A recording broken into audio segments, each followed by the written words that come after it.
ہرقل شاہ روم نے قریش کے قافلے میں ایک آدمی بلانے کو بھیجا، اور اس وقت یہ لوگ تجارت کے لیے ملک شام گئے ہوئے تھے، اور یہ وہ زمانہ تھا جب رسول اللہ صلی اللہ علیہ وسلم نے قریش اور ابو سفیان سے ایک وقتی عہد کیا ہوا تھا۔ جب ابو سفیان اور دوسرے لوگ ہرقل کے پاس ایلیا پہنچے جہاں ہرقل نے دربار طلب کیا تھا، اس کے گرد روم کے بڑے بڑے لوگ، علماء، وزراء و امراء بیٹھے ہوئے تھے۔ ہرقل نے ان کو اور اپنے ترجمان کو بلوایا، پھر ان سے پوچھا کہ تم میں سے کون شخص مدعی رسالت کا زیادہ قریبی عزیز ہے؟ ابو سفیان کہتے ہیں کہ میں بول اٹھا کہ میں اس کا سب سے زیادہ قریبی رشتہ دار ہوں۔ یہ سن کر ہرقل نے حکم دیا کہ اس ابو سفیان کو میرے قریب لا کر بٹھاؤ اور اس کے ساتھیوں کو اس کی پیٹھ کے پیچھے بٹھا دو۔ پھر اپنے ترجمان سے کہا کہ ان لوگوں سے کہہ دو کہ میں ابو سفیان سے اس شخص یعنی محمد صلی اللہ علیہ وسلم کے حالات پوچھتا ہوں، اگر یہ مجھ سے کسی بات میں جھوٹ بول دے تو تم اس کا جھوٹ ظاہر کر دینا۔ ابو سفیان کا قول ہے کہ خدا کی قسم اگر مجھے یہ غیرت نہ آتی کہ یہ لوگ مجھ کو جھٹلائیں گے تو میں آپ صلی اللہ علیہ وسلم کی نسبت ضرور غلط گوئی سے کام لیتا۔ خیر، پہلی بات جو ہرقل نے مجھ سے پوچھی وہ یہ کہ اس شخص کا خاندان تم لوگوں میں کیسا ہے؟ میں نے کہا وہ تو بڑے اونچے عالی نسب والے ہیں۔ کہنے لگا اس سے پہلے بھی کسی نے تم لوگوں میں ایسی بات کہی تھی؟ میں نے کہا نہیں۔ کہنے لگا اچھا اس کے بڑوں میں کوئی بادشاہ ہوا ہے؟ میں نے کہا نہیں۔ پھر اس نے کہا بڑے لوگوں نے اس کی پیروی اختیار کی ہے یا کمزوروں نے؟ میں نے کہا نہیں، کمزوروں نے۔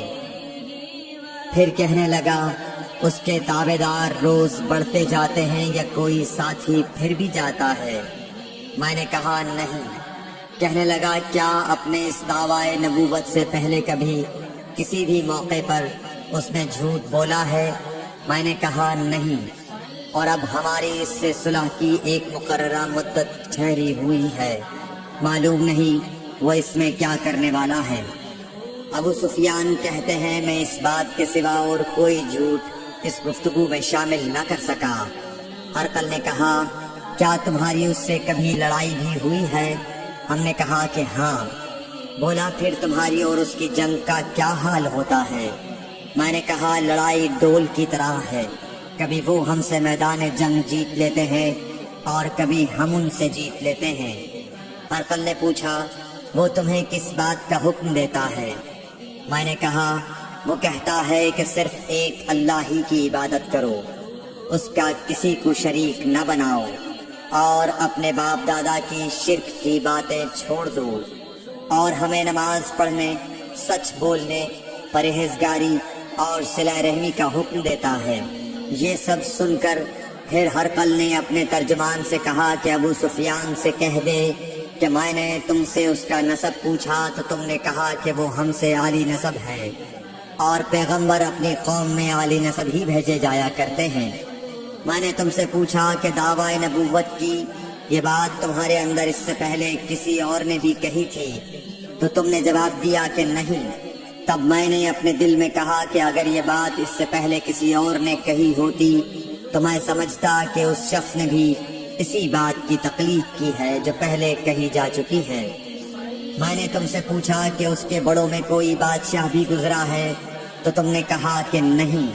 تو میں نے دل میں کہا کہ ان کے بزرگوں میں سے کوئی بادشاہ ہوا ہوگا تو کہہ دوں گا کہ وہ شخص اس بہانے اپنے آباء و اجداد کی بادشاہت اور ان کا ملک دوبارہ حاصل کرنا چاہتا ہے۔ اور میں نے تم سے پوچھا کہ اس بات کے کہنے یعنی پیغمبری کا دعویٰ کرنے سے پہلے تم نے کبھی اس کو دروغ گوئی کا الزام لگایا ہے؟ تم نے کہا کہ نہیں۔ تو میں نے سمجھ لیا کہ جو شخص آدمیوں کے ساتھ دروغ گوئی سے بچے وہ اللہ کے بارے میں کیسے جھوٹی بات کہہ سکتا ہے۔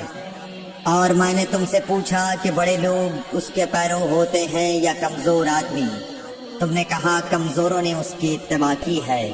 تو دراصل یہی لوگ پیغمبروں کے متبعین ہوتے ہیں۔